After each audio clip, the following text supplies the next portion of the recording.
자, 12월 16일. 네.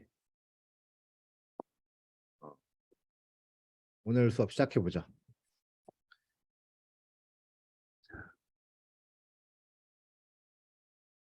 엑시오스와 엑시오스로 대표되는 그 에이젝스 처리 이후에 우리가 수업에서 몇 번의 중요한 지점들이 있었죠. 일단은 뭐 사실 뭐 다 꼽으라 그러면 다 중요하지만 그 중에 여태까지 했던 것 중에 가장 중요했던 게 1순위가 에이젝스였어요. 적어도 개발을 하는 데 있어서 뭔가 커다란 그 분기점이 되는 기술이었고요. 그리고 리액트를 시작하면서도 또 이제 꼽으라고 하면은 훅, 그다음에 리덕스 이런 것들이 좀 중요한 포인트가 되는 기술들이에요.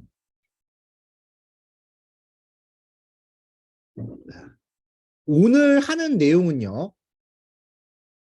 에이젝스 이후에 아니야. 에이젝스보다 순위가 높다. 우리가 6개월 동안 하는 공부 중에 중요도가 가장 높은 내용입니다. 모든 어플리케이션 개발의 근본이에요, 오늘이. 근데 생각보다 난이도가 그렇게 높진 않아요. 어저께 거보다 쉬워요. 단 SQL을 전부 구사할 수 있다는 전제하에. SQL이 정리가 안 돼 있으면 오늘 수업 내용은 사실 들어봐야 별 소용이 없어요.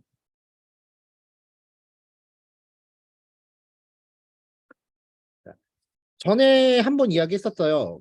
어떤 얘기였냐면은 그 개발자의 역할은 자료를 가공해서 정보를 만들어주는 역할이다. 그런 말 기억나나요? 펜을 좀 펴시다. 여기 있다.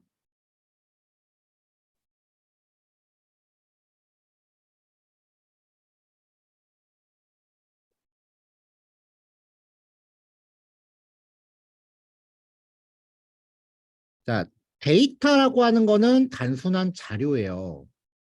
암말 카드라는 얘기죠. 그래서 여기에 뭐 이런 게 있고 이런 게 있고 이건 아니다. 뭐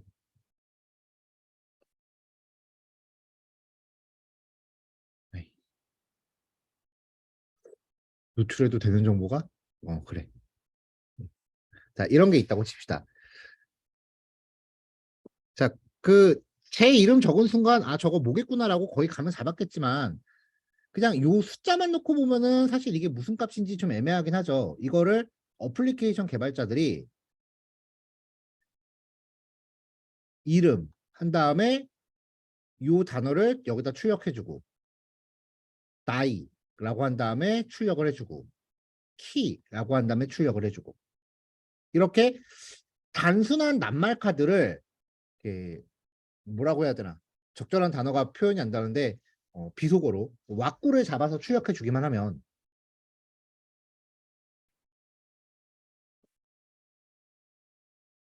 이렇게 해서 출력을 해주기만 하면은 사용자가 이거를 보고서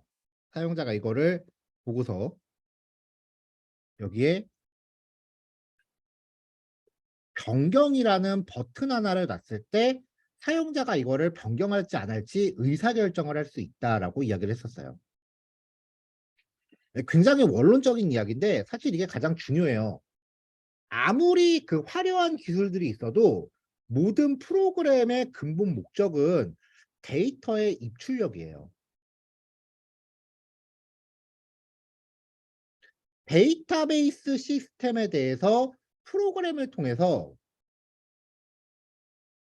그 인풋, 아웃풋,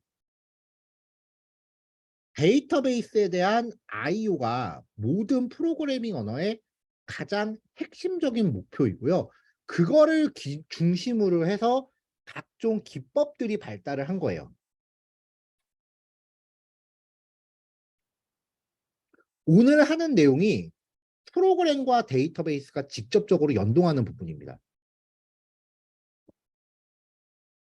아이고, 지운다는 게 잘못 눌렀어요.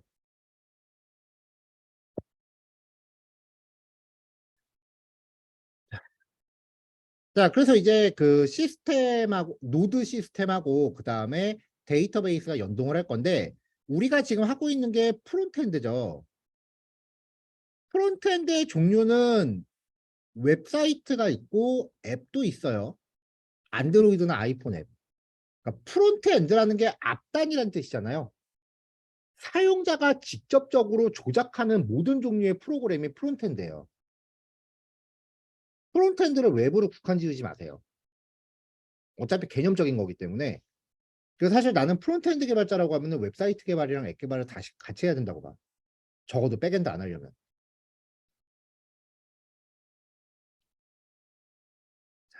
어쨌건 이러한 기술들은 데이터베이스에 죽었다 깨나도 연동을 못 합니다.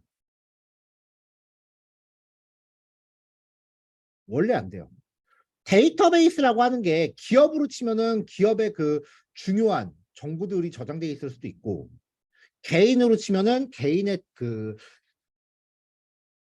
금융 데이터나 실명 데이터 같은 게 저장될 수도 있는 곳이기 때문에, 프론트엔드는 이용자들이 불특정 다수잖아요. 그러니까 여기저기서 접속할 수가 있기 때문에 보안상 굉장히 안 좋다고요. 그래서 프론트엔드는 데이터베이스에 접근하는 걸 허용하지 않아요. 대신에 중간에 우리가 백엔드라고 부르는 시스템을 봐서 놓고, 데이터베이스는 이 백엔드와의 접속만 허용을 하는 거예요. 대신에 일반 유저들이 프론트엔드를 통해서 접근하는 건 백엔드 네가 알아서 네 선에서 걸러 라고 하는 거죠. 이게 백엔드의 역할이거든요. 그래서 오늘 우리가 할 게 백엔드와 데이터베이스의 연동 부분이라는 거죠. 자, 우리가 여태까지 데이터베이스에 연동하기 위해서 아이디를 루트로 썼죠.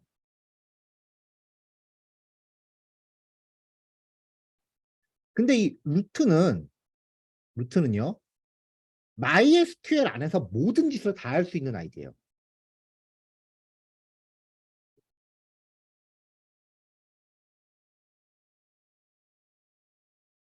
자, 제가 지금 MySQL에 접속을 해볼게요.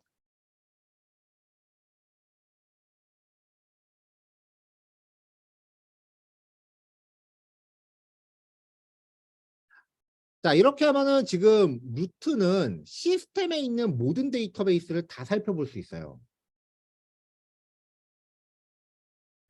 근데 한 대의 컴퓨터가 있으면 이 컴퓨터 안에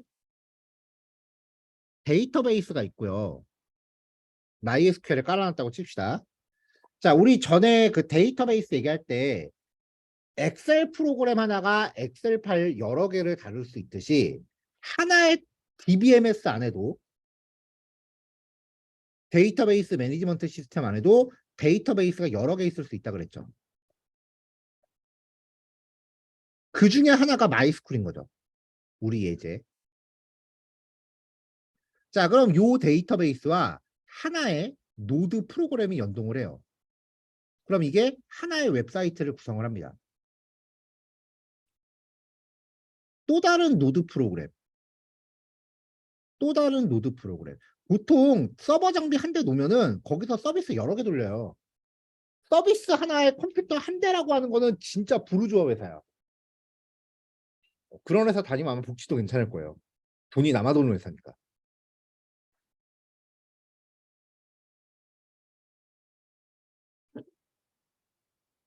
그러니까 예를 들면 이런 느낌이야. 유튜브용 핸드폰하고, 그 다음에 웹서핑용 핸드폰하고 카톡용 핸드폰을 따로 들고 다니는 그런 느낌이에요. 완전 부르주아한 거지.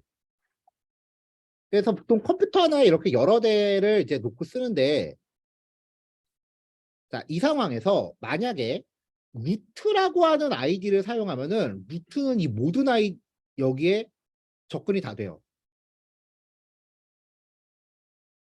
그럼 루트의 패스워드가 노출되면은 완전 다 털리는 거지. 그래서 루트는요, 보통 원격 접속을 허용 안 해요.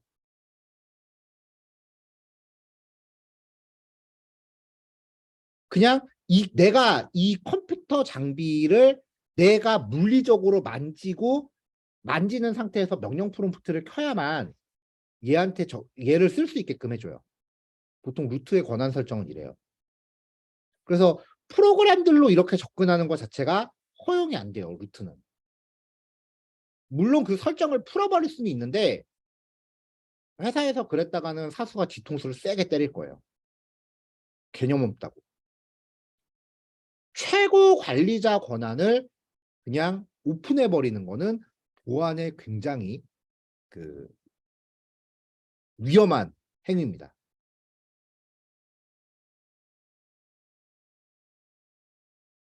그래서 대부분의 사이트들은요, 이 데이터베이스 하나당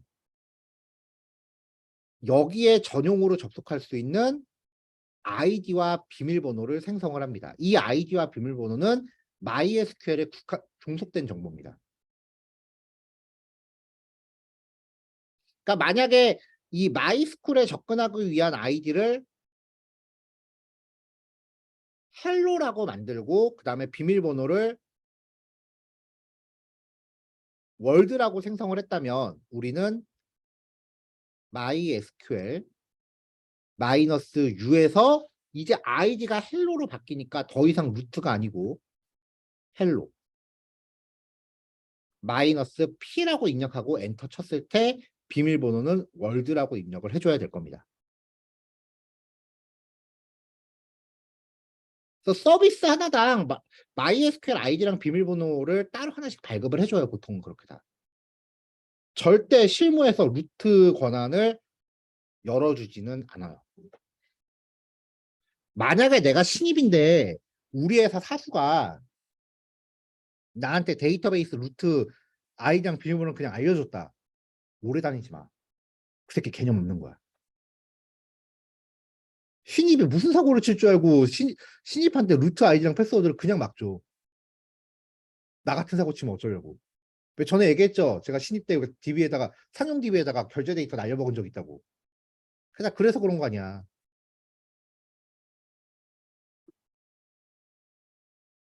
데이터베이스 하나에 걸맞는 아이디랑 비밀번호를 만들어야 돼요. 그래서 지금부터 그걸 얘기할 거예요. 자, 데이터베이스 안에서 사용자 계정을 추가하는 것 자체는 루트만 가능해요. 그러니까 일단 MySQL에 루트로 접근을 해야 되고요.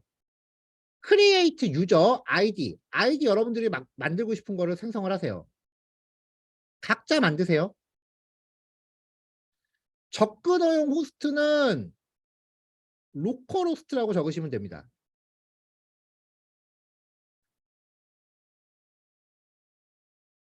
만약에 이 사용자가 원격에서 접속하고 싶다라고 하면은 그 사용자가 접속할 IP 주소를 적으면 돼요. 그러니까 무슨 말이냐면은 이게 내 컴퓨터야. 내 컴퓨터에 MySQL이 깔려 있어. 그리고 우리 조원이 있어. 두 대가 서로 다른 컴퓨터를 써요. 얘가 192.168.0.29 얘는 IP가 192.168.0.7이다. 이럴 때 내 컴퓨터에 설치되어 있는 MySQL에 우리 조원이 지금 새로 생성한 아이디로 접속하는 거를 허가해주고 싶다라고 하면은 여기에 조원의 IP를 기입하는 거예요. 192.168.0.7 그러면은 이 아이디를 이 IP에서 접근할 수 있다라는 의미가 돼요. 그러니까 나한테 접근을 허가할 수 있는 IP를 적는 거예요. 로컬에서도 쓰고 싶고 여기도 쓰고 싶다라고 하면 요 라인을 두 줄 써야 돼요. 그 다음에 비밀번호를 정해주면 됩니다. 보통 아이디는 사용하고자 하는 데이터베이스 이름하고 똑같이 맞춰요. 자, 접근어용 호스트는 MySQL에 접속 가능한 Node.js가 동주는 머신의 주소. 자, 여기서는 무슨 말이냐면은 MySQL 있고요. 전에 이렇게 얘기했었죠. 그 웹서버가 가동되고 있고 시스템이 여러 대 있으면은 DB를 이렇게 공유한다. 이런 식으로 시스템이 구성된다 그랬죠. 마찬가지예요. 여기에 MySQL 있고 얘가 웹서버, 여기 노드가 설치되어 있는 거야. 그러면 MySQL 입장에서는 노드 백엔드가 가동되고 있는 컴퓨터의 IP 주소를 명시를 해줘야 노드가 나한테 접속을 할 수 있죠. 로컬호스트라고 기입되는 경우는 노드.js와 MySQL이 같은 머신에 설치되어 있는 경우예요. 로컬이라고 하는 건 그 같은 컴퓨터라는 뜻이니까. 서로 다른 머신에 설치되어 있다면 접속 출발지의 IP 주소, 즉 노드.js 설치 장비를 기입합니다. 자, 요거 상황에 따라 그 설정하셔야 되니까 잘 하시고요. 만약에 접근 허용 호스트를 %로 지정하면은 모든 곳에서의 접근을 다 허용하게 됩니다.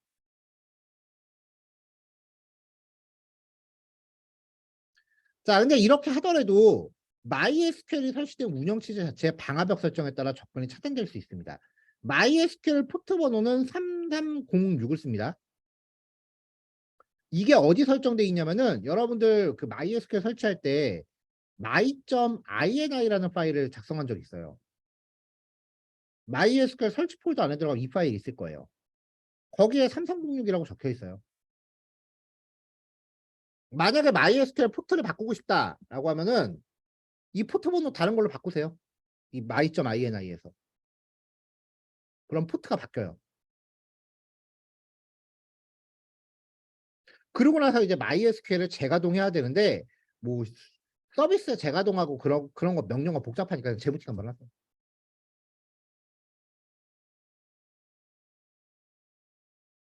자, 그래서 이제 그 실제로 해볼게요.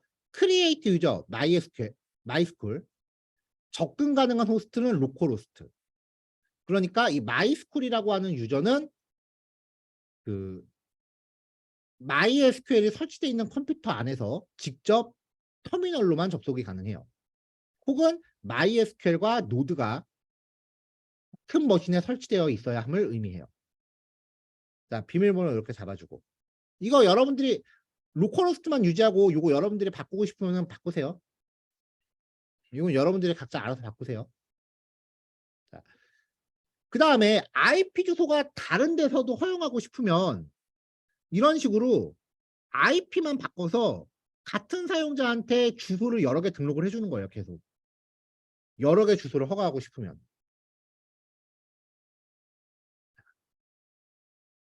로컬호스트 127.0.0.1 그리고 콜론 2개 1. 이 세 개는 모두 같은 말이에요.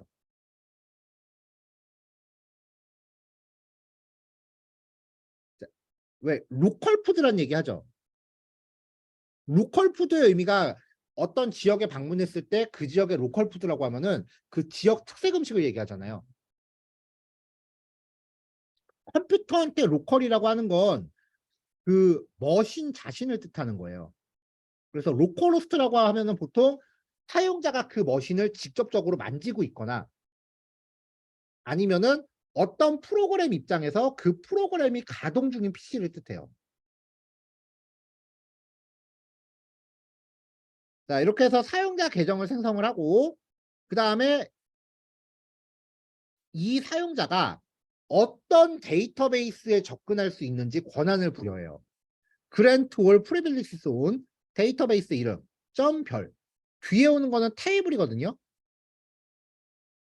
특정 테이블에만 접근 권한을 줄 수도 있는데 보통은 데이터베이스 단위로 권한 주고 테이블은 다 열어줘요. 그리고 요 단위를 여기 그대로 적어주면 됩니다. 만약에 아이디가 이렇게 호스트만 바꿔서 2개 만들어줬다면 여기에 맞춰서 여기 2번 써야겠죠. 여기까지 걸어야 되니까. 자, 이런 식이 되는 거죠. 자, 그래서 실제로 요거를 이제 복사해서 자, 저는 지금 MySQL을 루트 상태로 접속을 했죠. 한번 하고요. your password does not safety the current policy. 아, 비밀번호가 안전하지 않대. 이게 언제부터 이런 게 생겼지?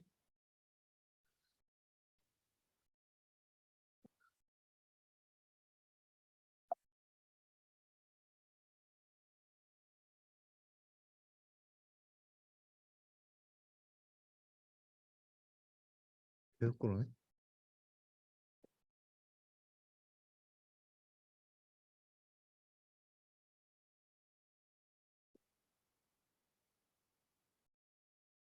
비밀번호 뭐라고 할까요? 음,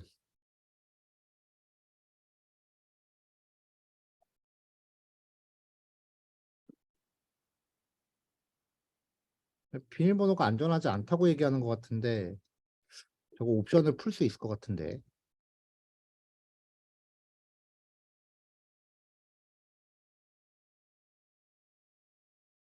저 메시지 오늘 처음 봤어요.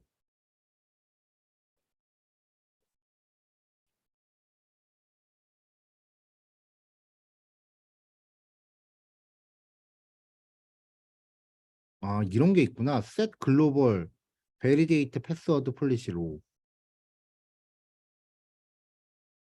자, 혹시 비밀번호 설정할 때 비밀번호가 좀 단순해 갖고 비밀번호가 너무 단순해서 저처럼 이렇게 에러가 나면은 저도 지금 처음 봐갖고 단톡방에다 명령을 올릴게요.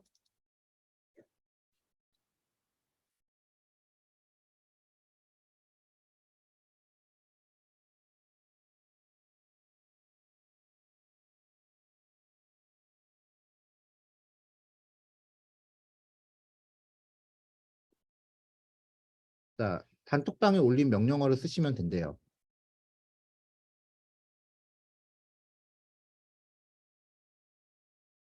요거요.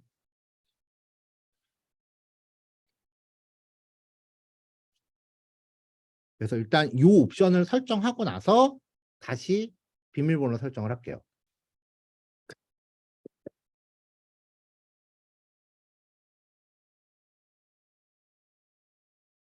자, 했고 그다음에 스워드 됐네요. 자, 그리고 마이스쿨 사용자에 대해서 마이스쿨 데이터베이스의 모든 테이블을 이 마이스쿨 로컬호스트로 접근하는 사람한테 허가하겠다. 그래서 엔터. 자, 그럼 다 OK가 됐죠? 이제 엑시트합니다. 자, 이제 다시 접근해 볼게요. MySQL -u MySQL -p 엔터. 이제 비밀번호 아까 기입한 거 넣어주면 되겠죠? 접속되죠? 자, 권한이 설정됐다라고 하는 게 어떻게 알 수 있냐면은 아까 루트에서 쇼 데이터베이스 했을 때 적어도 한 대여섯 개 나왔어요. 근데 이제 지금 새로 만든 이 마이스쿨이라는 사용자는 자기한테 허가된 DB만 보여요. 데이터베이스 출력되는 개수가 확 줄죠. 인포메이션 스키마랑 퍼포먼스 스키마는 그 설정 관련된 거니까 얘는 어쩔 수 없고 마이스쿨 하나만 있잖아요. 자, 이렇게 해서 데이터베이스 계정을 생성하면 됩니다. 자, 이론 설명이 좀 길었는데 고작해야 명령어 2개니까 아까 저처럼 뭐 이거 복잡도 에러 나와서 요거 한 줄 한다고 해도 이거 10분이면 될 거예요. 자, 지금 10시 20분이니까 10시 40분에 다시 봅시다.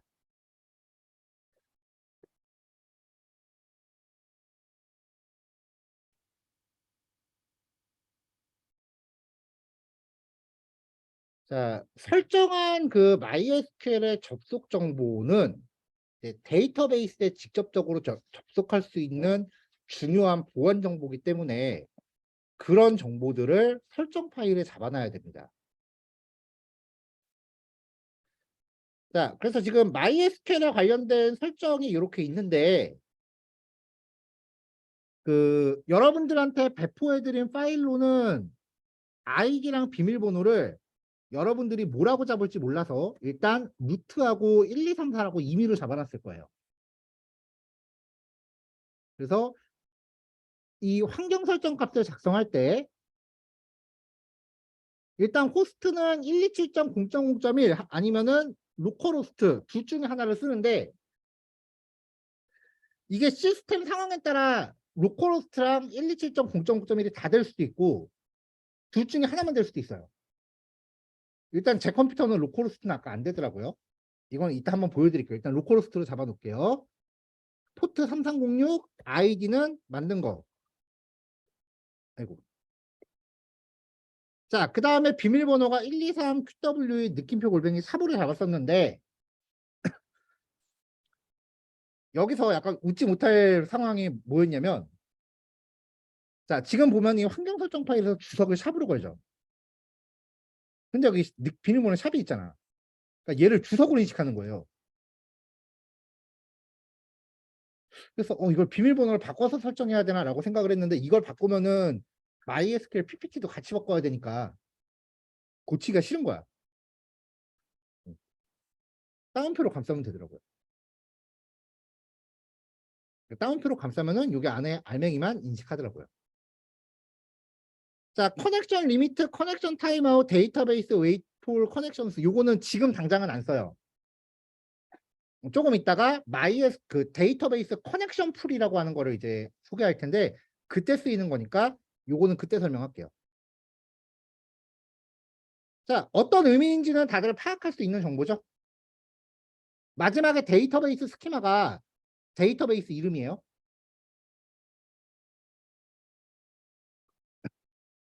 자, 이렇게 정보를 설정하고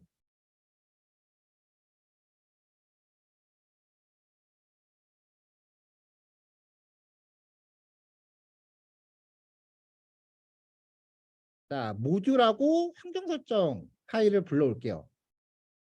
pass.env 그 다음에 mysql2라고 하는 모듈입니다. 원래는 그냥 MySQL은 중간에 버전업이 한번 되면서 MySQL2로 바뀌더라고요. 자, 이 MySQL2는 당연히 npm으로 설치해야겠죠.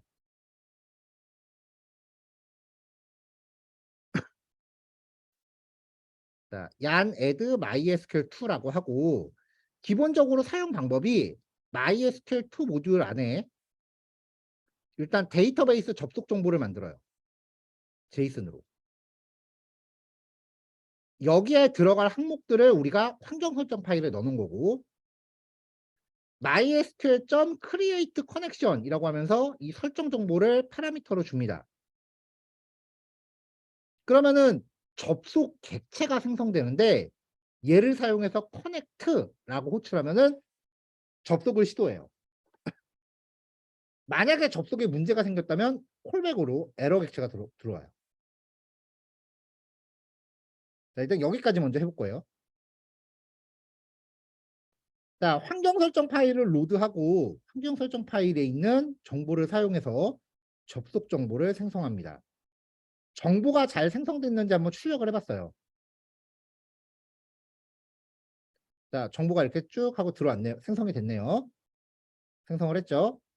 이걸 가지고 이제 mysql.createConnection이라고 객체를 만든 다음에 dbcon.connect를 해요.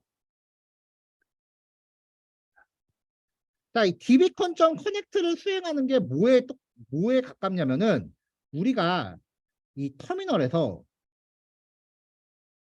mysql-u id 그 다음에 -p 비밀번호 입력해서 비밀번호 입력하죠. 이렇게 해서 접속하잖아요. 이거 한 다음에 use 해갖고 사용할 데이터베이스 선택하죠. 여기까지의 과정을 이걸로 하는 거예요.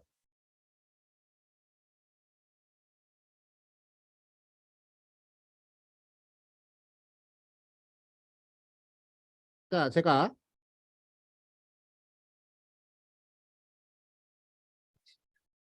접속을 할 텐데 아이디를 엉뚱한 걸 넣어볼게요. 자, 그러면 access denied for user 한 다음에 이렇게 에러 메시지가 떠요.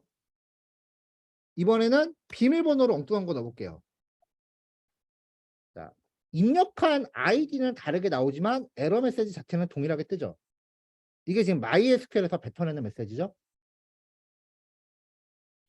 설정 파일에서 비밀번호를 임의로 엉뚱한 걸로 바꿔볼게요. 자, 여기까지 하고 실행을 합니다.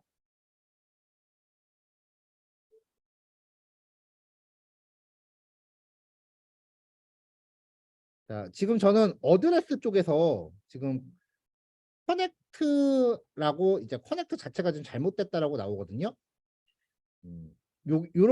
요 경우에는 지금 접속 주소가 로컬호스트가 아니라 127.0.0.1로 바꿔서 해보세요. 이건 시스템 상황에 따라 좀 달라요. TCP 커넥트 랩, 애프터 커넥트 이 메시지가 나오면은 접속 자체를 못하고 있는 거니까 접속 주소를 바꿔보시면 돼요. 자, 이제 접속이 됐어요. Access denied for user.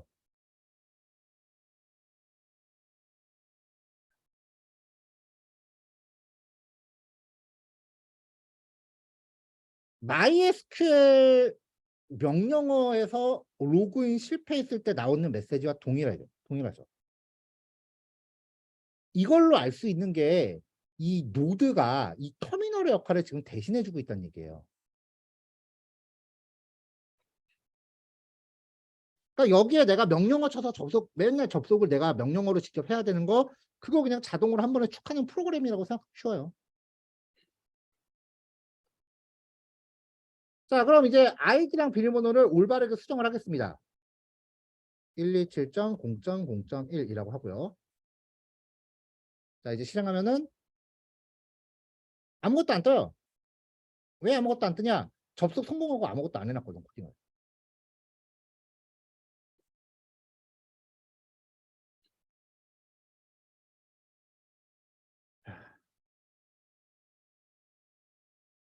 자, 그래서 이제 접속이 완료됐다라고 하면은 이 콜백 함수가 실행이 되죠. 이 콜백 함수가 접속이 완료됐을 때 실행이 되는 거고, if문을 건너뛰면은 접속에 성공했다는 뜻이에요. 그럼 그 다음에 뭐 해요? SQL을 해야죠. 그러니까 SQL문의 처리가 접속이 완료됐을 때 수행해야 되니까 이 콜백 함수 안에서 실행이 돼요. SQL 처리가. 커넥트 호출한 다음에 하는 게 아니라 커넥트 안에서 하는 거예요. 접속하고 있는 동안 해야 되니까. 자, 일단 쉬운 거 인서트, 업데이트, 딜리트. 일단 인서트부터 합시다. 여러분들이 알고 있는 데이터 저장물을 넣으세요. 자, 밸류스에 들어가는 게 저장할 때 쓰는 값이죠. 이 값이 지정될 곳을 다 물음표로 떼우고요. 이 물음표에 치환될 내용을 배열로 준비하세요. 뭐니? 이렇게 배열로 지정하세요. 이 물음표에 치환할 값이에요. 자, 그 다음에 아까 그 db콘이라는 객체 만들었는데 db콘.query라고 하면서 SQL문과 배열을 주면은 이 함수가 얘네들을 조립을 해줘요. 그리고 결과를 콜백 함수로 주는데 에러가 있으면은 얘가 존재할 거고 얘가 없으면 결과가 존재할 겁니다.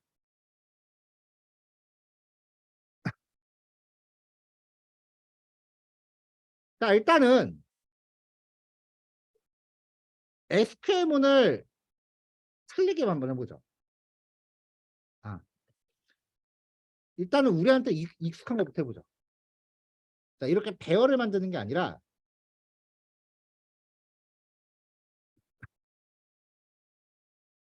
const dname은 테스트 학과. 콘스트 록은 이제 SQL은 수단과 방법을 안 가리고 문자열만 만들어주면 돼요. 자, 여기에 문자열 값을 넣을 거니까 콕다운표로 감싸야 되죠. SQL로 치면. SQL만 생각하세요. 자, 여기 역다운표로 바꿀게요. 변수 때려 박아야 되니까. 달러 디네임. 쉼표. 달러 록. SQL 한번 출력해 봅시다. 콘솔.로그 SQL. 자, 여기는 널. 일단 가운데 들어가는 배열은 생각하지 말자고요. 일단 가운데 들어가는 배열은 생각하지 말고 저장될 내용을 SQL로 이렇게 만들게요. 여기에 테스트 학과 원래는 우리 이렇게 해서 인서트 했잖아요. 이렇게요. 이거부터 해볼까? 자, 이렇게 하면은 이 SQL문을 노드가 대신 실행을 해요.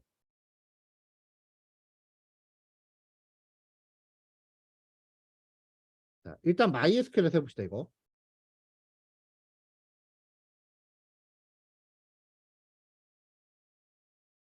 자, 이렇게 해서 실행을 할게요.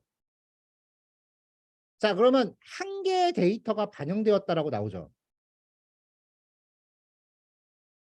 그러면 이 데이터의 프라이머리 키는 뭘까요?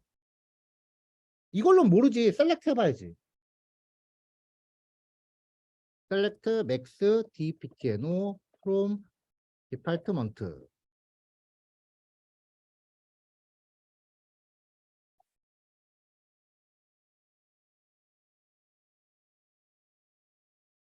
그러면은 204번 데이터가 추가됐대요, 지금.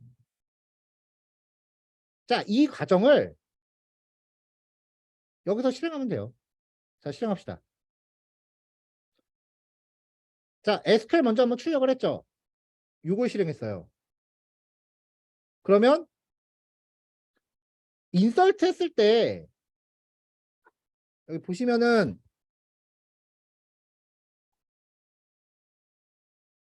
한 개의 데이터가 저장되었다라고 뜨죠. 이거에 해당하는 게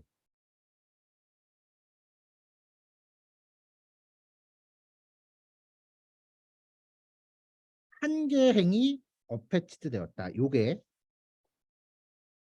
이거예요. 요거. 그러니까 반영된 데이터의 수가 1이다라고 뜨는 거죠. 결과를 MySQL에서 받아와요. 한 가지 더 좋은 건 이 result.insert id라고 하면 방금 생성된 프라이머리 키까지 자동으로 가져온다는 얘기예요. 아까 제가 여기서 저장했을 때 204번이 저장됐죠. 그럼 여기서 한 번 더 하면 그 다음에 205번이 되겠죠. 그러니까 노드는 이 콘솔에서 일어나는 일들을 전부 대신해주고 콘솔에 보여지는 결과를 리턴 받아오는 거예요.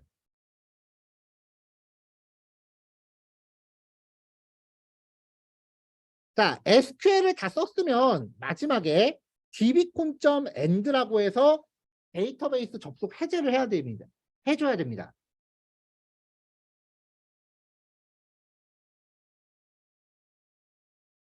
이게 접속을 해제하지 않으면 노드 프로그램이 종료가 돼도 MySQL이 아직 자기한테 접속을 되고 있는 줄 알아요. 노드는 이미 볼장 다 보고 쌩 깠는데 MySQL은 이 노드 프로그램이 종료된지를 몰라.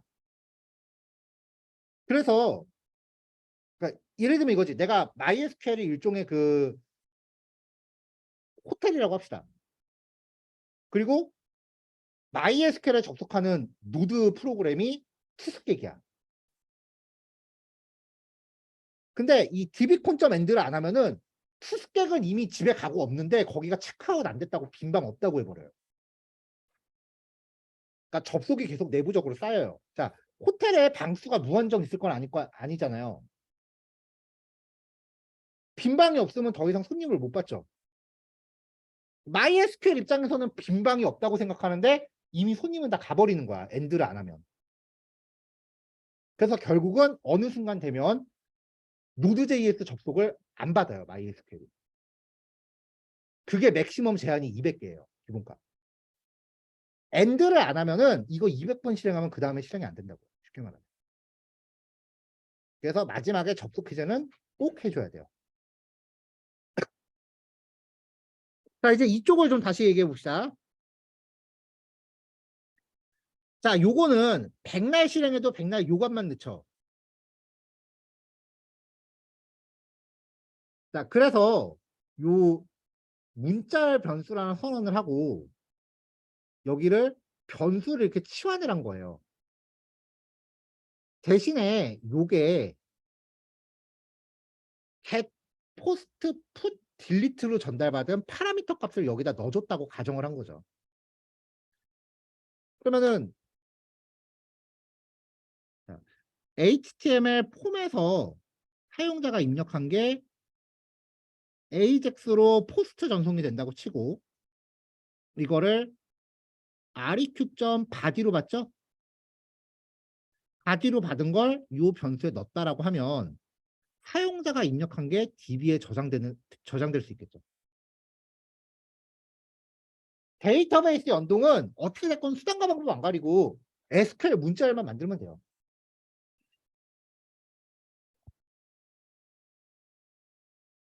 자, 이렇게 저장해도 저장 결과는 똑같을 겁니다. 자, 206번 저장됐다고 나오죠? select all from default want. 그러면은 206번 데이터 저장이 됐죠. 자, 자, 그럼 이렇게 하면 되지. 아까처럼 이상한 배열은 왜 했느냐? 아까 처음에 배열로 하나 묶었던 거 기억나죠? 여기 물음표 있고. 도대체 그딴 짓은 왜 했느냐? 자, SQL은 문자를 헛다운표로 감싸죠. 그리고 사용자가 입력한 값이 이 자리에 치환돼서 완전한 SQL 문장을 만드는 거죠. 여기까지 오케이? 그럼 사용자가 실제로 헛다운표를 입력했다고 칩시다.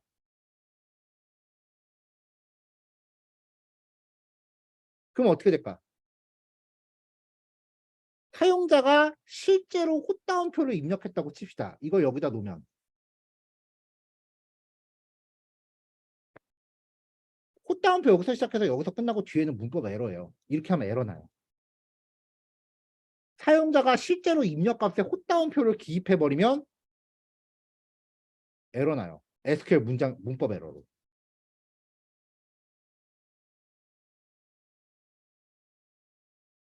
그러니까 사용자가 시스템의 에러를 유도할 수 있다는 얘기예요.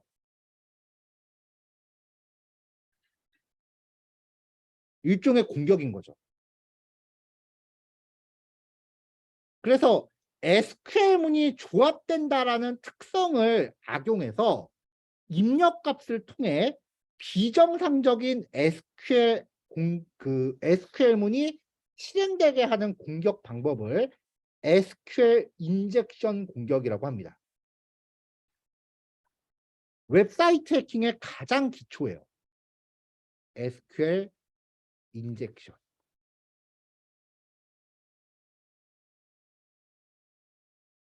예전에 내가 현우 씨한테 한번 얘기해 준다고 했던 건데 여기어때가 뚫린 게 이 기법이에요. 몇 년 전에 여기어때가 해킹으로 개인정보 탈탈 털려고 난리 난 적이 있었죠.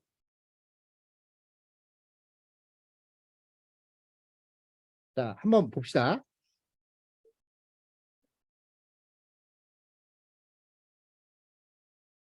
자, select DSC student라고 했어요. 자, 여기 보면은 유저 아이디랑 주민번호가 아이디 넘이에요. 이 주민번호를 그 비밀번호라고 칩시다. 자, 로그인이라고 하는 거는 아이디랑 비밀번호가 동시에 일치하는 데이터가 있는지 검사하는 거예요. 셀렉트에서 조회 결과가 있으면은 로그인 통과고 조회 결과 없으면 로그인 실패해요. 근데 다른 사람의 아이디는 손쉽게 알 수 있잖아요, 비교적. 그렇죠? 다른 사람의 아이디는 손쉽게 알 수 있죠. 비밀번호는 몰라도.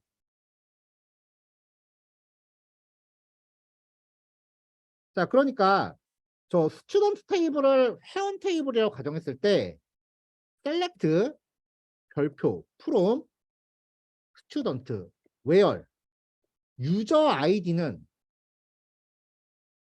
여기에다가 사용자 입력값 넣고 and 비밀번호는 뭐 여기에 사용자 입력값 1번. 자, 유저 아이디는 요거라고 치고요. 그 다음에 비밀번호는 뭐라고 입력받으면은 이 입력받은 내용이 여기에 치환돼서 로그인이 수행되는 겁니다. 근데 비밀번호를 모르면 조건에 맞는 게 없으니까 조회 결과 없겠죠. 여기 요 안에 사용자가 입력한 값이 들어가는 거예요. 그 값을 여기다 넣는 거예요. 자, 이제부터 비밀번호를 입력하는데 뭐라고 입력할 거냐면 콧다운표 and 콧다운표 2개 이퀄 콧다운표라고 입력할게요. 이렇게. 이걸 비밀번호로 입력할 겁니다. 여기다가. 그러니까 이게 이 자리에 들어간다는 얘기죠.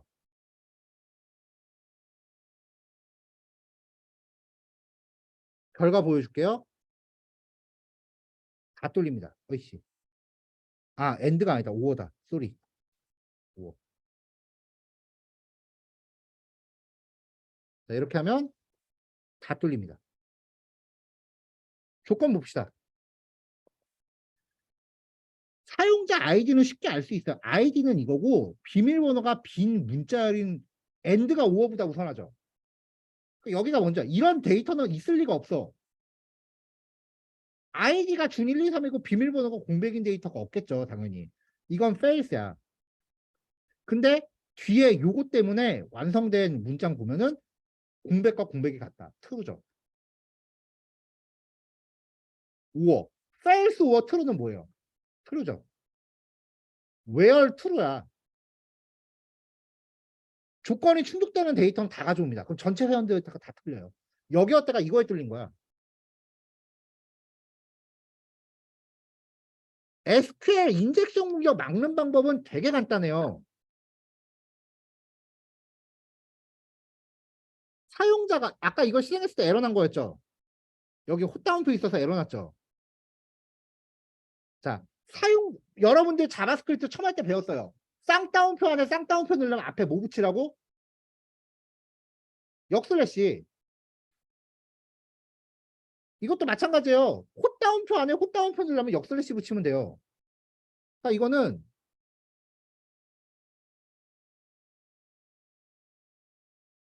록에다가 리플레이스 올 콧다운표를 콧다운표짜리 하나를 역슬래시 콧다운표로 바꾸라고요.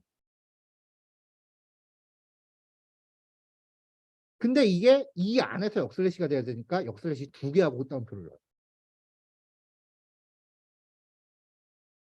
출력했을 때 실제로 여기에 이렇게 역슬래시 콧다운표로 출력되게끔 하려면은 역슬래시가 2개가 들어가야 돼. 왜냐면은 이 문장 안에서 순수하게 역슬래시가 돼야 되니까. 순수한 역슬래시는 역슬래시 2개로 표현한다 그랬죠. 그러니까 이 역슬래시가 콧다운표를 감싸기 위한 역슬래시가 아니라 SQL 안에 역슬래시를 넣기 위한 거예요. 그렇게 하면 데이터 들어가죠. 그러니까 사용자 입력값을 전부 콧다운표를 역슬래시로 바꾸는 리플레이스만 한 번씩만 걸어줬어도 SQL 인젝션은 피할 수 있거든요. 사실 방어 방법이 이거밖에 없어. 어려워요, 이거? 근데 사용자 입력값이 막 20개, 30개다 그러면 귀찮을 수는 있죠. 그러니까 그거 귀찮아서 안 했다가 몇 천만 명의 그 모텔 결제 내역이 뚫린 거죠. 그때 그게 되게 이슈였던 게 뭐냐면은 여기어때에서 결제 내역이 털린 거예요. 그래서 아무나 붙잡고 나는 네가 언제 모텔에서 얼마 결제했다는 걸 알고 있다. 라고 연락을 하면은 찔리는 애들은 돈을 보내요. 그 시간에 모텔에 있으면 안 되는 애들이 있을 수 있겠지, 분명히. 실제로 그렇게 해서 돈을 뜯어낸 사례가 있었어요. 그것 때문에 여기어때가 회사가 망하기 직전까지 갔었습니다. 나중에 네이버에 빌붙어 갖고 살아났지만. 그래서 여기어때 해킹 기사 났을 때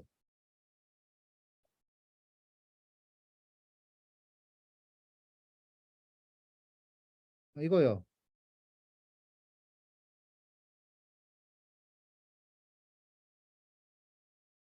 어. 대대적으로 기사가 난 게 데이터베이스 접근 페이지의 보안상 추적점을 SQL 인젝션 등의 기법을 썼다. 이거 만들고 되게 비웃었어요. 어디 센 기초도 안 된 놈의 새끼가 웹사이트 만들어갖고 서비스 만드냐고. 리플레이스 한번 하면 되는데 그거 하기 귀찮다고 이 사단을 만든 거 아니에요.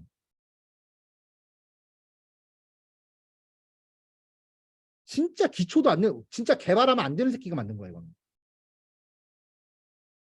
이거 리플레이스 한번 하기 귀찮다고 그 사단을 벌였습니다. 아마 모르긴 몰라도 내가 그 회사 대표였으면 개발자한테 구상권 청구했어요.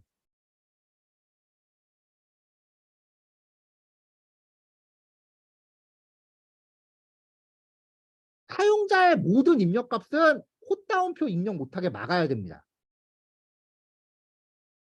자, 다시 원래 코드로 들어옵시다. 자, SQL에서 문자열은 콧다운표로 감싸야 되는데 콧다운표와 숫자를 가리지 않고 그냥 물음표로 대동단결시킵니다. 그리고 여기에 적용될 데이터를 배열로 잡아서 SQL과 배열을 같이 주면은 이 dbcon.query라는 함수가 얘를 이 물음표에다가 치환을 시켜줍니다.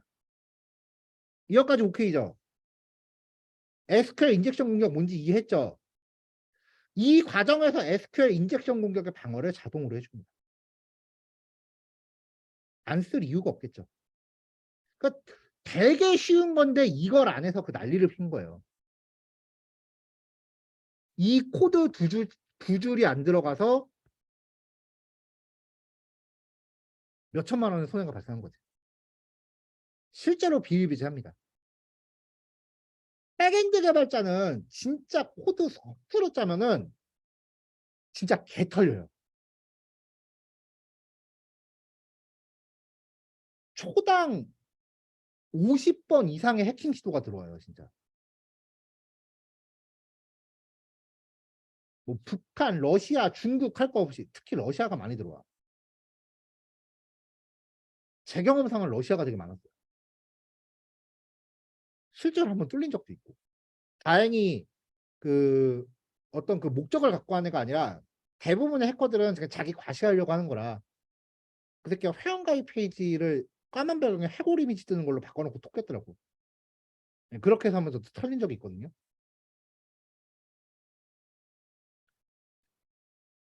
어쨌건 그 수많은 해킹 시도 중에 진짜 바늘구멍만큼의 보안 취약점은 누군가는 찾아내요. 그래서 백엔드 개발자는 평상시에 이런 보안적인 측면에 대해서 되게 다각도로 신경을 많이 써야 돼요. 그러니까 코드 하나를 그냥 있는 그대로 진행하는 게 아니라 이거 이렇게 되면 어떻게 될까 저렇게 하면 어떻게 될까 그걸 되게 혼자서 머리를 되게 많이 굴려야 돼. 좀 쓸데없다라고 느껴질 정도로 되게 다각도의 다양한 가능성을 염두해야 돼요. 사실 그런 거를 좀 그런 거에 대해서 좀 뭐라고 해야 되지? 평소에 끼를 보이는 친구가 좀 있어서 제가 그 친구한테 백엔드 하면 되게 잘할 것 같다라고 얘기를 했었어요. 승택이 너. 저 친구가 코드 하나 주면은 다각도로 생각을 되게 많이 해요. 자, 백엔드 개발자는 보안의 최전선에 있어요.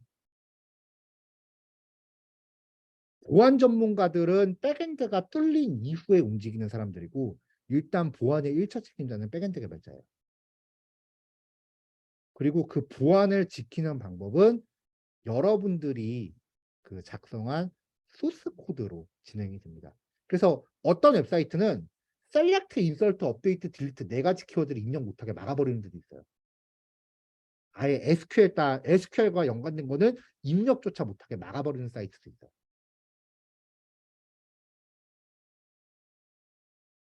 자, 한 가지 예제가 이론이 되게 길었죠? 실습량은 많지 않아요. 자, 요거 하고 12시에 봅시다. 이거 오늘 다 안 끝나겠네? 그냥 하는 데까지 할게요. 자, 12시에 봐요.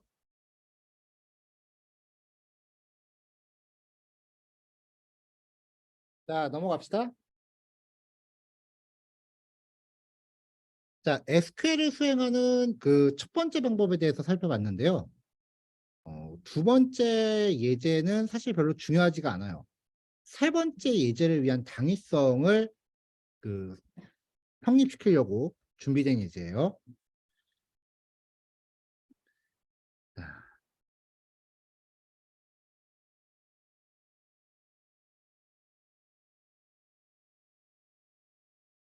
자, 데이터베이스 접속을 위해서 모듈 가져오고 설정 파일 가져오고 그 다음에 접속 정보 설정한 다음에 접속 객체 만드는 거까지는 똑같아요. 계속 똑같아요. 그리고 접속이 이루어졌을 때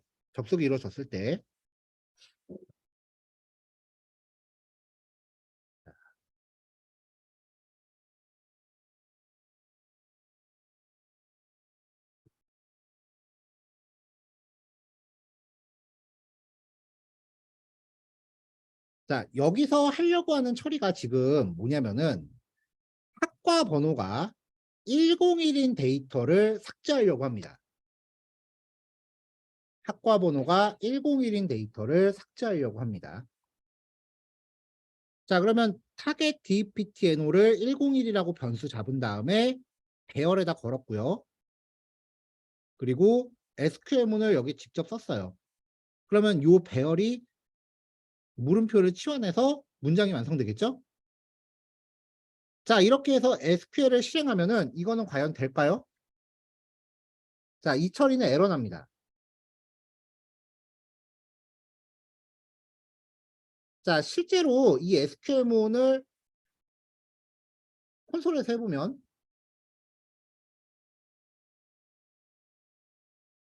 에러가 나요. 자, 에러 내용을 보면은 자, 삭제할 수 없대요. 패런트 로우를. 왜냐면 포린키 때문에. mysql.professor에 대한 포린키 때문에 삭제할 수가 없대요. 자, 우리가 테이블을 만들 때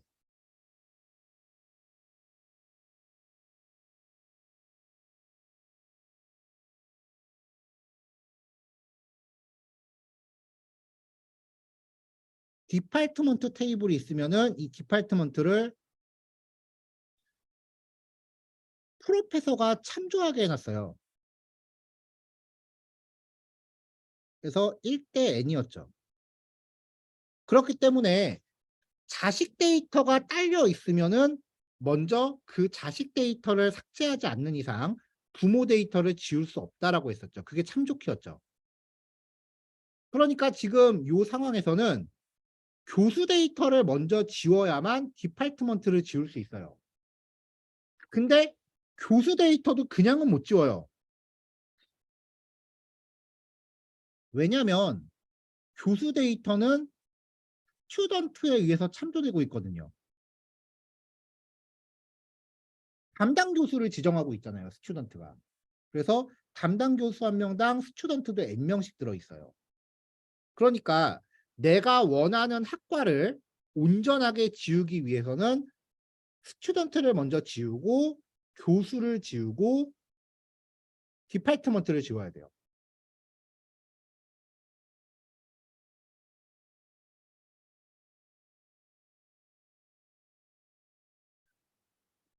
자, 그럼 이제 대충 코드를 만들어 보면은 이게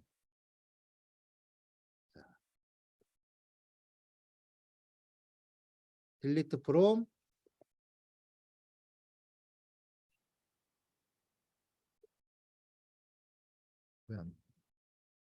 왜 한영 전환이 안 돼?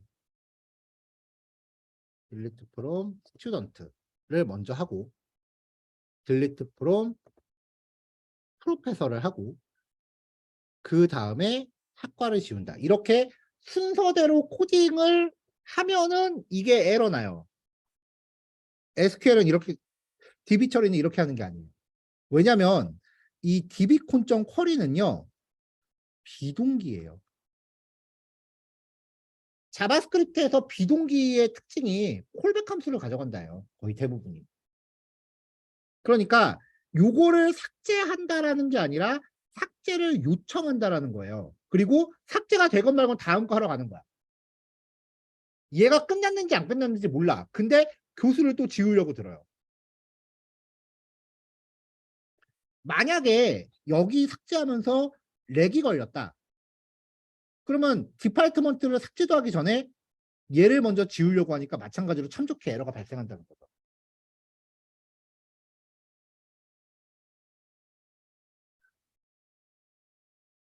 자, 지금 이거는 우리 예제 데이터베이스는 그 별다르게 처리 용량이 크지 않기 때문에 에러가 안 날 가능성이 더 클 것 같아요. 그래도 모니터 한번 해볼게요.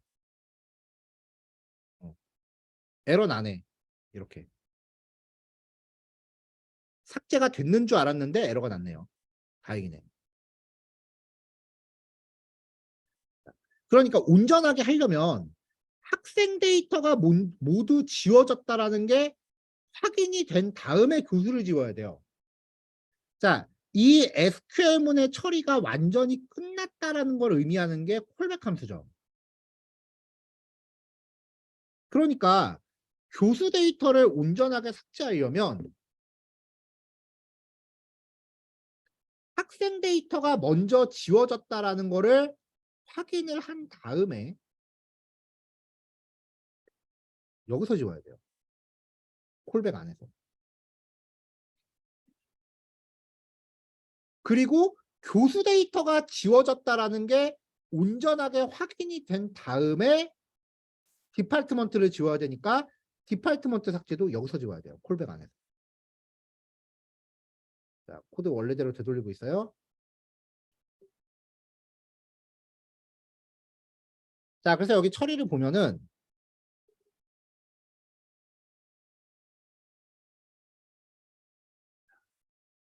스튜던트를 먼저 지워요. 그 다음에 스튜던트의 삭제가 완성이 돼서 에러가 없다면 프로페서를 지워요. 프로페서를 지우고 별다른 문제가 없다면 디파트먼트를 지워요. 그래서 코드 안에 코드가 계속 들어가요. 콜백 안에 콜백이 또 들어가고 그 안에 콜백이 또 들어가요. 이거를 콜백 캐리라고 불러요. 그러니까 이거를 원래 개선하려고 나온 게 프로미스하고 에이싱크 어웨이트예요. 여기가 출발점이야. 그러니까 SQL이 악의 근원이에요. 근데 어쩔 수가 없어. SQL이라는 거는 논리적으로 딱딱 맞아 떨어져야 되기 때문에 작업이 비동기적으로 동시다발적으로 처리되면 안 돼요. SQL 처리는 반드시 순차적으로 처리돼야 돼요. 그러니까 비동기 코드 갖다가 순차 처리를 하려니까 그러니까 콜백해 현상이 나타나는 거죠.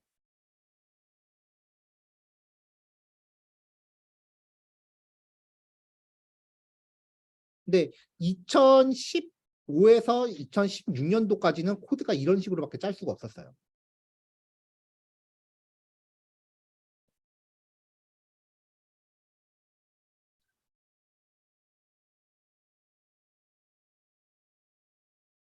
자, 이렇게 순서대로 작성을 해야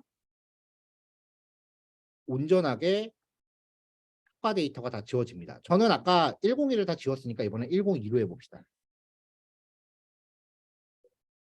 네. 102학과 하나를 지우겠다고 관련된 데이터를 다 지우는 거죠. 자, 그럼 이마만큼의 처리가 여러분들이 웹페이지를 만들면 어떻게 나오는지 알아요? 학과 삭제. 이거 버튼 하나 누르면 이렇게 가는 거예요. 제이슨 서버 할 때는 제이슨 서버는 참조 키에 대한 제약 조건이 없습니다. 그래서 제이슨 서버는 그냥 AJAX 한 번 요청하고 끝나요. 하지만 프론트가 백엔드한테 학과 삭제라는 요청 하나를 보내면 백엔드는 그 하나의 그 메서드 안에서 SQL을 3개를 수행해야 되는 거죠.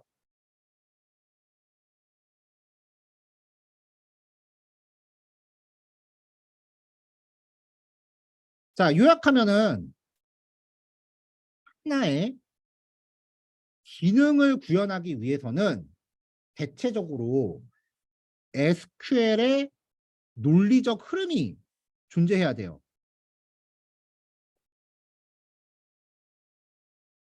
그러니까 SQL 문들이 하나 이상의 SQL 문이 순서대로 실행돼야 된다라는 어떤 스토리라인을 만들어야 돼요. 그래서 SQL이 요구사항을 구현하는 거라고 하는 거예요. 여러분들이 엑셀에 정리했었던 모든 요구사항은 SQL로 표현됩니다. 이 논리적 흐름이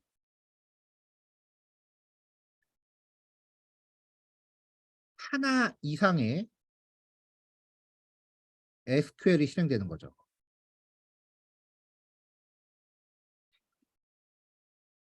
자, 요거 이해했나요? 지금 요 내용 뭔지 알겠어요?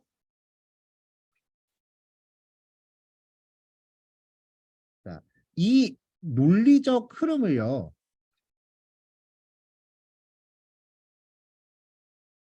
비즈니스 로직이라고 해요. 요구사항을 표현하는 로직이에요. 얼마나 실무적이면은 로직 이름이 비즈니스 로직이겠어. 실제 실무에서 비즈니스 로직이라고 부릅니다.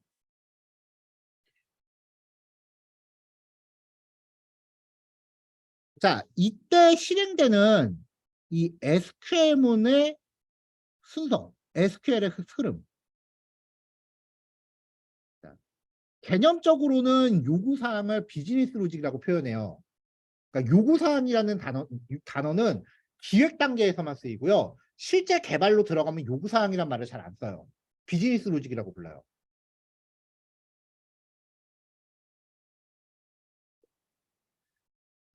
그 비즈니스 로직을 수행하기 위해서 처리되는 이 SQL문들의 집단을 자, 중요하니까 잘 들으세요. 트랜잭션이라고 합니다.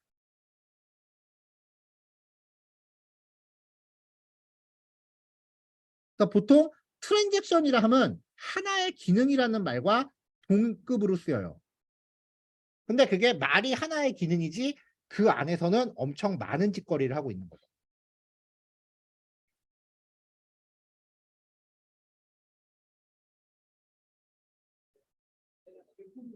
그래서 보통 트랜잭션 한 개다라고 하면은 그 프론트에서 전달되는 요청 한 건이라는 의미와 일맥상통합니다. 트랜잭션 굉장히 중요한 실무 용어예요. 비즈니스 로직 트랜잭션. 뭐 얼추 다 비슷한 뜻인데 트랜잭션은 실제 SQL 처리 흐름을 얘기하는 거고 비즈니스 로직은 그걸 구현하기 위한 어떤 순서도 같은 걸 뜻해요.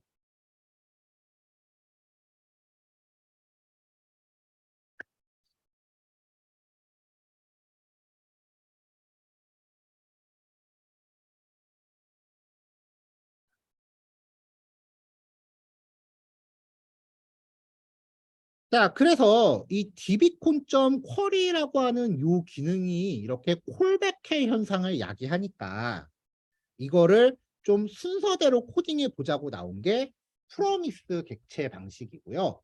프로미스 객체 방식은 우리 async await로 쓰는 게 훨씬 코드가 깔끔해지죠. 그래서 3번 예제는요. async await 방식으로 재구성한 겁니다. 자, 참조가 바뀌어요. MySQL2 안에 있는 프로미스예요. 설정 똑같고 정보 설정 똑같고 출력까지 했어요. 자, 이제 모든 처리가 async await로 들어가니까 일단 async 함수로 묶었어요. 이 안에서 await 쓰면 되죠. 자, 데이터베이스 접속을 위해서 await 여기 위에 dbcon 객체 만들고 mysql.create connection 접속 객체 리턴 받아요. 그리고 접속을 해요. 에러 나면 여기서 수행하겠지. 에러 나면 일로 뛰겠죠. 자, 데이터베이스 접속이 에러 나면은 아래쪽에 SQL은 당연히 못하죠. 그러니까 리턴하고 처리 중단합니다. 왜냐하면 이게 지금 함수 안에 있잖아요. 여기서 리턴하면 처리가 중단되겠죠. 접속이 온전하게 잘 됐다면 넘어갑니다. 자, 이제 SQL 여러 개를 짜는데 어때요? 딱 봐도 콜백헬은 아니죠. 그냥 주구장창 순서대로 가는 거예요. 자, 전체적으로 트라이로 묶여 있으니까 하다가 에러 나면 캡처로 뜨겠죠.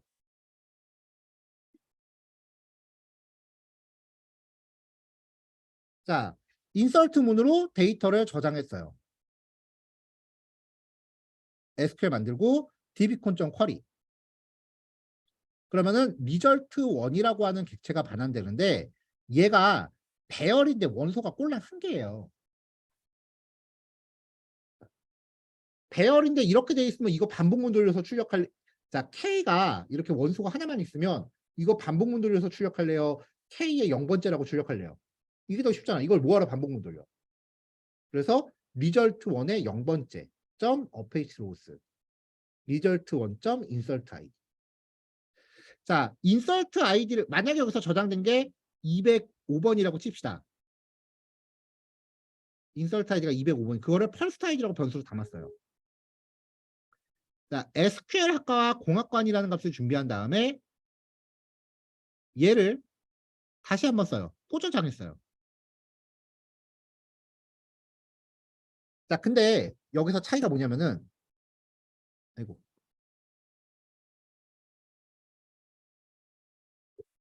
여기서 어떤 차이가 있냐면 자, result1 result1이 배열인데 0번째라고 바로 썼죠. 여기서는.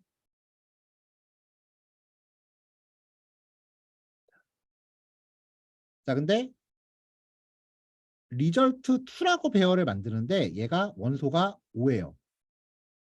그럼 이걸 구조분해하면 const 배열의 구조분해는 변수 이름 아무거나 잡아도 되죠. 는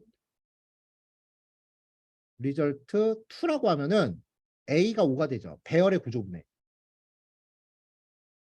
이걸 적용해서 얘가 만들어내는 게 result1이라는 배열이었는데 얘가 만들어낸 게 일단 배열인데 구조분해를 했어요. 그럼 result2라는 변수에다가 얘가 리턴하는 배열이 분해돼서 들어가니까 그냥 다이렉트로 접근이 돼요. 훨씬 깔끔하죠. 구조분해에서 가도. 자, 데이터 2개 넣었어요.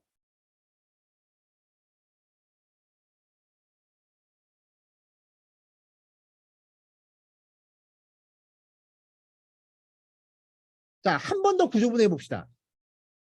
자, 배열로 받으면 요 result2에는 attached rows와 insert id 2개가 들어 있습니다. 그러니까 얘가 제이슨인 거죠. affected id, rows는 뭐 5개 실행됐다. 그 다음에 insert id는 501번이다. 뭐 이렇게 제이슨 객체예요. 얘가 result2가. 그러면 const 한 다음에 attached rows, insert id는 result2라고 구조분해 한번 더 할 수 있죠. dbcon.query의 리턴 값이 배열이기 때문에 배열의 구조분해를 해서 첫 번째 원소를 뽑았어요. 근데 뽑고 났더니 이 result2가 이렇게 생긴 제이슨이니까 result2를 구조분해해서 받을 수 있다는 얘기죠.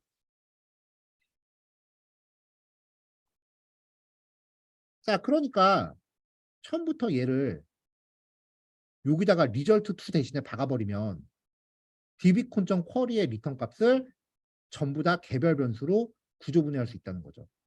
이렇게. 구조분해한 걸 구조분해 한 번 더 한 거예요. 그러면 이렇게 최종값이 떨어집니다. 이 세 가지 방식 중에 원하시는 거 쓰시면 돼요. 근데 저는 이게 제일 깔끔해 보여요. 자, 이번엔 업데이트 해봅시다. 업데이트 디파트먼트 셋 dname은 물음표 where deptno는 몇보다 큰 거. 자, 수정학과. 그리고 두 번째 들어갈 그 deptno는 first id. first id는 뭐냐? 맨 처음에 저장한 항목의 그 프라이머리 키. 그러면 지금 여기서 인설트를 한 번, 두 번, 세 번 하고 있는데 그 세 번 한 거를 전부 똑같이 수정을 하는 거죠. select 별표 from department라고 하면 현재 207번까지 테스트 학과라고 있는데 일단 업데이트절을 빼고 실행해 봅시다. 자, 그럼 데이터가 계속 하나씩 저장이 됐어요. 그러면 추적해 보면은 207번 이후에 3개가 저장됐으니까 8, 9, 10이 들어갔겠죠. 업데이트절을까지 넣어주고 하면 이번에도 3개가 들어가니까 11, 12, 13이 저장될 텐데 인설트하고 나서 211번이 저장되면 211번 이후에 저장된 걸 전부 똑같이 수정해라 라고 업데이트를 한 번 더 때리니까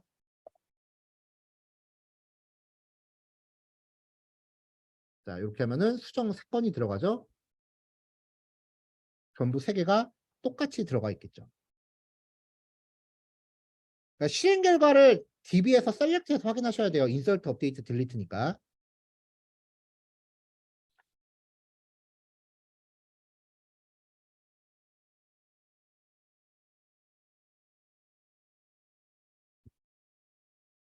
자, 트라이에서 수행하고 나서 문제가 없다면 트라이 안에 SQL들을 다 수행하고 문제가 없다면 캐치는 건너뛰고 파이널리로 가죠. 데이터베이스 처리하고 나면은 DB 공격체가 존재할 때 접속을 해야 한다. 이거 중요하다 그랬죠. 했어요.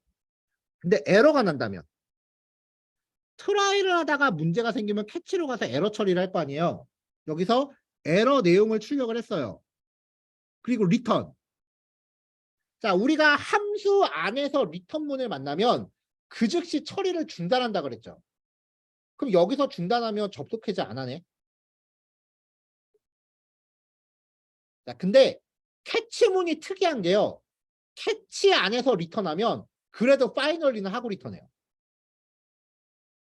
그러니까 여기가 흐름이 어떻게 되냐면은 수행하다가 에러 났다. 그러면 캐치로 가서 이거 실행하고 리턴하기 전에 파이널리 먼저 하고 리턴해요. 이게 흐름이 좀 독특해요.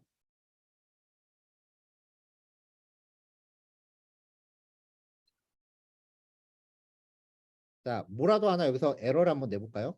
이렇게 에러를 내봅시다. 자, 그러면은 에러 났죠? 에러 났는데 접속 해제 메시지 나왔어. 캐치해서 리턴을 해도 파이널리는 무조건 한다예요.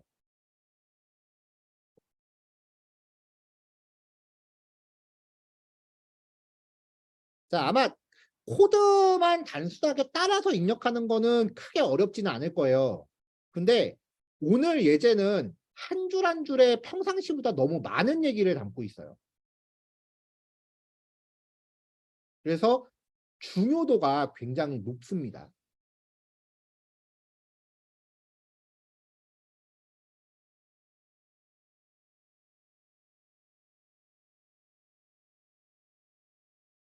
자, 4번. 오늘 이거 4번까지만 합시다, 그냥. 원래 오늘 오후까지 다 하려고 마음을 먹었는데, 왔을 때. 강의실 나온 분들이 아까 물어보는 게 슬쩍 오후에 안 했으면 하는 눈치야. 오늘 좀 많이 아프신 분이 계셔서 이 정도만 할게요. 자, 이번엔 셀렉터절을 할 거예요.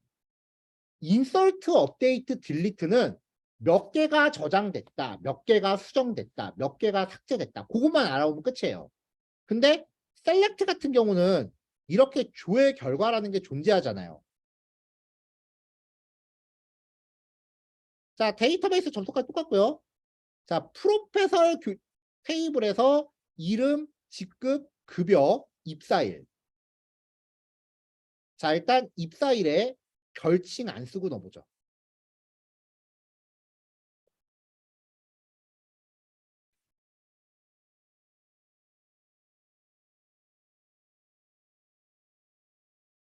자, 이렇게 해서 쿼리에서 받은 결과를 다짜고짜 출력해 볼게요. 자, 그러면 어떻게 나와요? 밑에. 데이터 조회 결과가 이렇게 제이슨 객체로 떨어집니다.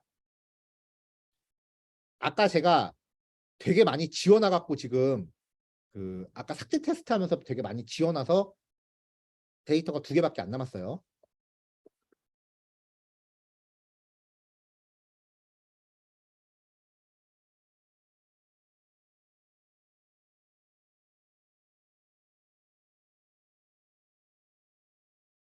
데이터를 복구 좀 하고 시작할게요.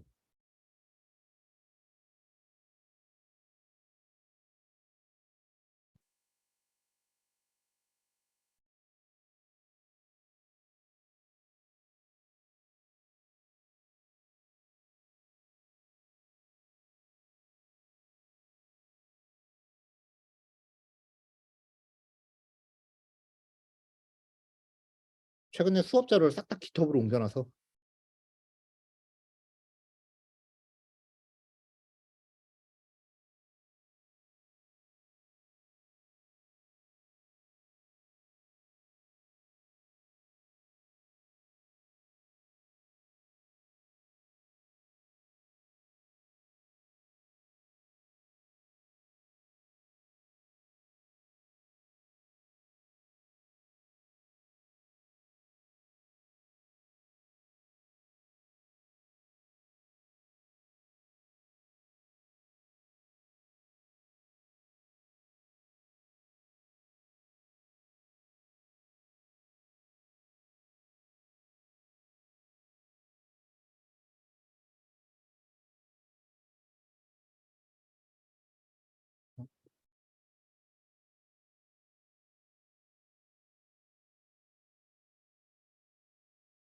공식키가 뭐였지?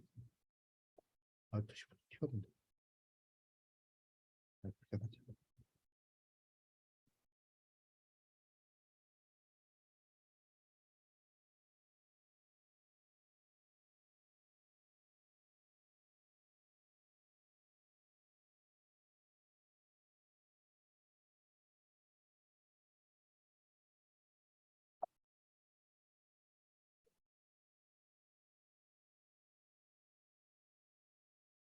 안 돼.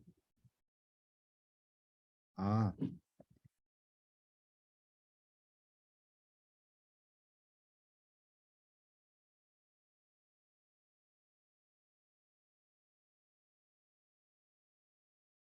네, 다 됐어요. 자, 복구를 다 했습니다. 그럼 이제 다시 실행해 보죠. 자, 그럼 이제 조회된 데이터가 좀 늘었죠. 자, 지금 이마만큼의 제이슨 배열. 요 배열을 프론트한테 주는 거예요.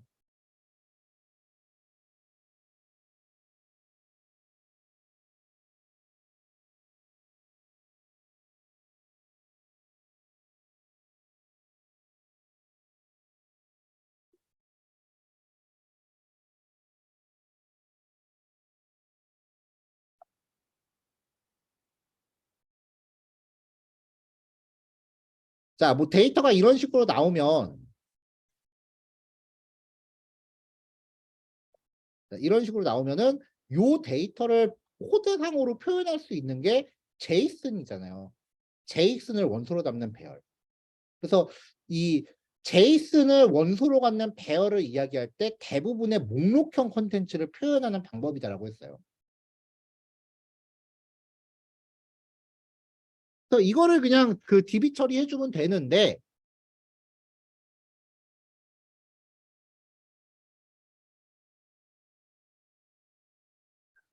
이거 어쩔 거야, 이거. 이게 제이슨 키로 가당키나 해요? 셀렉트절에서 함수를 사용하면 함수 이 구문 자체가 그대로 필드 이름이 되기 때문에 제이슨 키가 이대로 잡혀요. 그럼 이거는 코딩으로 표현을 못 해. 그래서 이럴 때 as 키워드를 써요. 이런 식으로. 그러면 제이슨의 키, as 키워드로 설정한 이름으로 제이슨의 키가 다시 잡히니까. 그래서 제가 이 as 키워드를 별칭 잡는 거를 설명할 때 뭐라고 했냐면은 SQL만 놓고 보면은 되게 보잘것없는 기능인데 이게 백엔드랑 프론트랑 연계될 때 되게 역할이 커진다라고 설명을 했어요.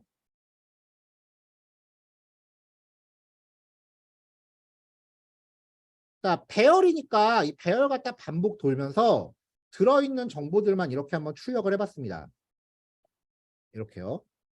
근데 이거는 노드에서는 이렇게 처리했는데 실제로 RESTful API 할 때는 반복문 돌릴 필요 없어요. result 1을 그냥 그대로 프론트한테 쏴주면 돼요. 자, 오늘은 여기까지 할 건데 one more thing.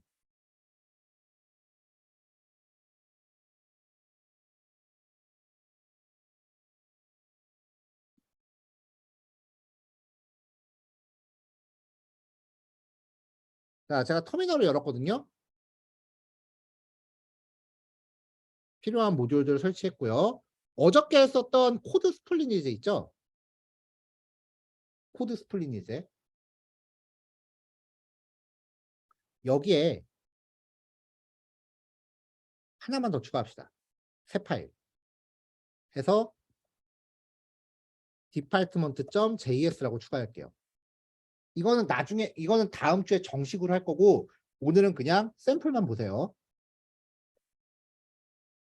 자, 기본 코드를 갖다 넣었어요. 기본 코드 갖다 넣고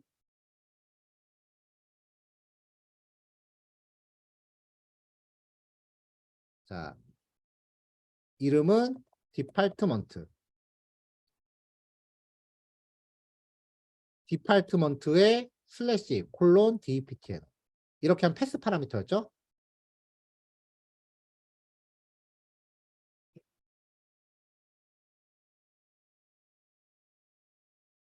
호스트.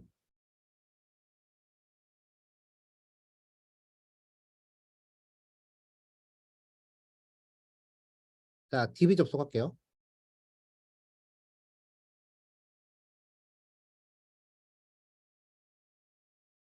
DB 접속했고요.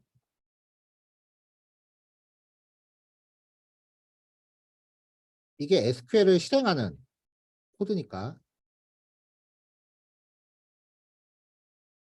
요거를 복사합니다.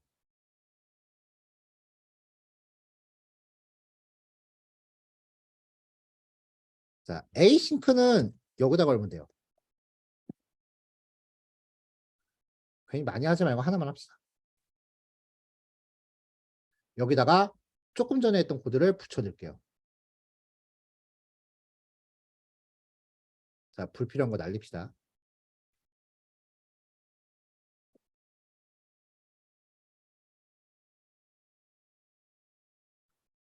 자, 우리는 에러가 나면 next라는 함수한테 에러 객체를 전달하기로 했죠. 어저께. 이게 예배 처리였잖아. 이렇게 하면 예배 처리 끝나요. 딱히 해줄 건 없어요. 자, SQL의 조회 결과가 result 1이었죠? res.send result한테 result 1을 쏩니다. 그냥 쏘지 말고 아이템이라는 이름으로 줘서 쏩시다.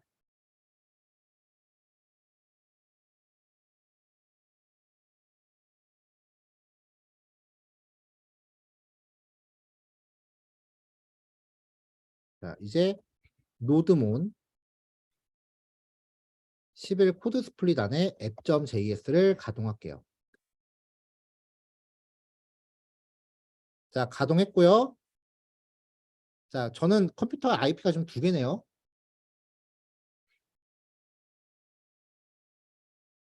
자, 딴 거 없어요. 데이터베이스 조회 결과를 res.send 리절트한테 준 것뿐이야.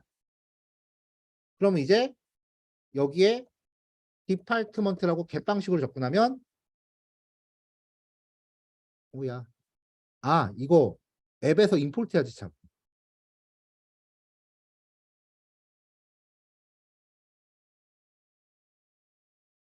자, 여기서 임포트 해줘야죠.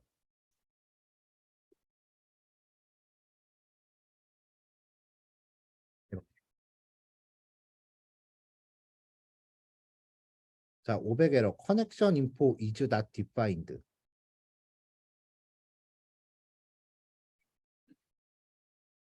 아, 커넥션 인포 만드는 거를 내가 복사를 안 했네. 여기 위에 있는데, 그쵸? 요거를 내가 넣어줍시다. 자, 됐죠? 이건 이제 데이터베이스에서 가져온 디파트먼트, 그 RESTful API예요. 제이슨 서버는 요거만 주지만 우리가 직접 데이터를 만들었기 때문에 에러 여부에 대한 정보를 같이 담고 있어요. 그래서 만약에 내가 코딩하다가 SQL 문이 삑사리가 났다. 그러면 에러가 나고 뭐에서 에러가 났는지 정보를 알려줄 거예요, 우리한테.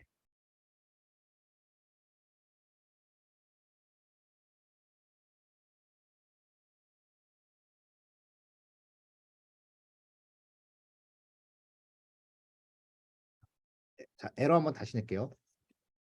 자, 이렇게 하면은 에러가 이렇게 나는데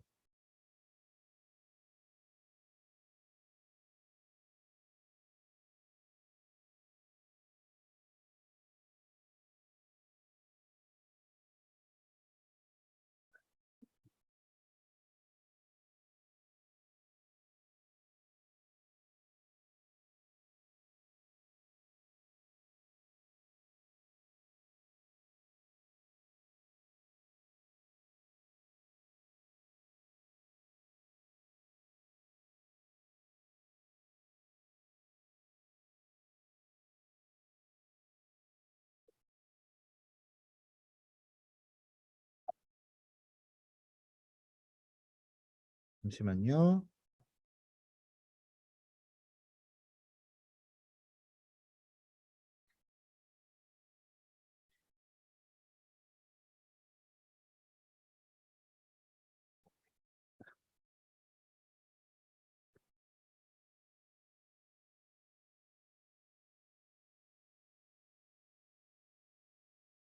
자, 글씨가 좀 되게 작게 돼 있네. 자, 백엔드에서 에러를 다시 만들었어요. 자, 백엔드에서 에러가 나면은 이제 프론트, 우리는 코딩하면서 계속 프론트만 뚫어져라 쳐다보고 있을 거 아니야. 그러면 프론트에 전달된 정보가 이렇게 나왔어. 그 백엔드에서 에러가 났네? 무슨 에러지? 라고 했을 때 이제 로그를 까보면, 물론 출력되기도 하지만, 로그를 까보면 이제 여기 맨 마지막에, 자, 이게 프론트한테 전달된 에러 메시지고, 에러의 내용은 promise.js? 난 이딴 소스 만든 적 없어. 다음 줄. department.js. 이거 내가 짠 거네. 여기 29번째 줄이 에러래요. 그러니까 이렇게 로그를 뒤지면 어디가 문제인지 나오는 거죠. 이렇게 따라가는 거예요. 자, 오늘은 그냥 간단하게 그냥 SQL 처리만 이렇게 붙여봤는데 이거는 그냥 맛보기예요. 그러니까 디파트먼트는 요거는 아직은 그냥 저런 식으로 이어지는구나 라는 것만 보시면 되고 앞으로 여러분들이 할 건 여기에 좀 더 각종 기교들이 들어가요. DB 처리에 대한. 자, 중요한 건 아까 제가 보여드렸던 백엔드 페이지 있죠. 자, 교수 목록을 구현하는 RESTful API. 갯방식으로 교수 목록을 조회하는 API. 학과 목록을 조회하는 API. 학생 목록을 조회하는 API. 상품 목록을 조회하는 API. 댓글 목록을 조회하는 API. 등등등. 에서 백엔드 코드가 바뀔까? 아까 보여드린 백엔드 코드는 1도 안 바뀌어요. SQL만 바뀌는 거예요. 노드는 SQL을 대행할 역할만 하는 거지 조회되는 데이터가 뭔지는 SQL에 따라 달라지는 거예요. 이 노드 코드는 안 바뀌어요. 그래서 전에 한번 얘기했었죠. 처음에 진입 장벽이 좀 높아서 그렇지 조금 지나가면 백엔드 코드는 바뀔 일이 없어요. 대신에 개발자의 진짜 실력을 판가름하는 건 SQL일 거라고. 나중에 가면 SQL이 다예요. 백엔드는 그냥 맨날 복사 붙여넣기만 해. 그래서 SQL 못하는 건 용서가 안 된다고 하는 거예요. 제가. 자, 오늘은 여기까지만 진행할게요. 다음 시간에 얘기 더 하면은 개념이 너무 커질 것 같아서 다음 시간에 데이터베이스 커넥션 풀이라고 하는 굉장히 고급 개념 한번 설명할 거고요. 그리고 거기에 이제 마이바티스라고 하는 제가 거의 한 10몇 년째 되게 즐겨 사용하는 데이터베이스 처리 모듈이 있습니다. 걔를 소개해 드릴 거고요. 칭 ORM이라고 부르는 애들이에요. 걔네들을 소개해 드리고 그게 이제 아마 다음 주 월요일은 거기까지 하고 끝낼 것 같아요. 화요일 날 디파트먼트에 대한 RESTful API 실제로 구현해 보고 수, 목, 이틀 정도 해서 그거를 연동하기 위한 리액트 클라이언트 짜보고 그러면 금요일 날 깔끔하게 시험 봐서 정규 진도를 마무리할 수 있을 것 같아요. 물론 리눅스 과목도 한 과목 남아있긴 하죠. 근데 뭐 리눅스는 명령어만 주장창 공부하는 거라 관심 있는 분들만 공부하셔도 큰 상관없어요. 일단은 다음 주까지가 우리가 코딩에 대해서 이야기하는 데 있어서 공식적으로 마지막 일주일이에요. 그 이후에 제가 약간 리눅스 끝나고 나면 약간의 번외편을 더 준비할 예정이긴 한데 사실 그거는 말 그대로 번외편이기 때문에 뭔가 여건이 안 맞으면은 진행이 안 될 수도 있고요. 어쨌건 우리들의 공식 시간은 우리가 같이 코딩에 대해서 이야기하는 거는 다음 주까지입니다. 그 이후에는 오프라인으로 참여하시는 그 조별 프로젝트 하시는 분들 컨설팅 들어갈 거예요. 이거 왜 이렇게 코딩했어? 막 이런 식으로 막 따져 물을 거야, 내가. 자, 여기까지 녹화할게요. 자, 요거 실습하시고요. 금요일이기도 하고 하니까 오늘 오후 풀로 각자 작업하시던 거 마무리하는 걸로 합시다. 네, 여기까지 할게요. 수고하셨어요.